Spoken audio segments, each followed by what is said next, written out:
بتشتغل برا مصر وشايل مبلغ على جنب وبتفكر تستثمره، يبقى مش هتلاقي أحسن من الشهادة اللي هقولك عليها دلوقتي. بنك HSBC مصر أعلن عن شهادة ادخار جديدة مدتها 3 سنين وموجهة للمصريين اللي عايشين برا مصر، بتمنح عائد مجمع بيوصل ل 48%، وده بعد نهاية المدة، وده رقم لفت نظر ناس كتيرة جداً.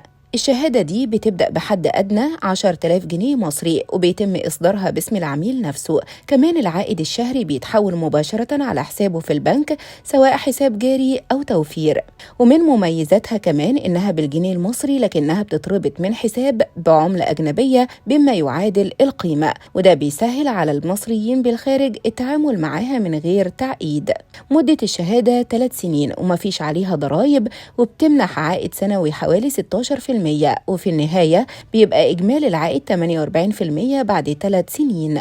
في نفس الوقت البنك بيدي مرونة في الاسترداد، يعني بعد 6 شهور تقدر تكسر الشهادة سواء كلي أو جزئي. كمان الشهادة دي ممكن تستخدمها كضمان لو عايز تاخد قرض أو بطاقة ائتمانية أو تسهيل مالي من البنك، لكن لازم تعرف إن الشهادة دي متاحة بس للمصريين المقيمين خارج مصر، وما ينفعش أي حد جوه مصر يشتريها. ودلوقتي قول لنا رأيك إيه في شهادة بنك HSBC.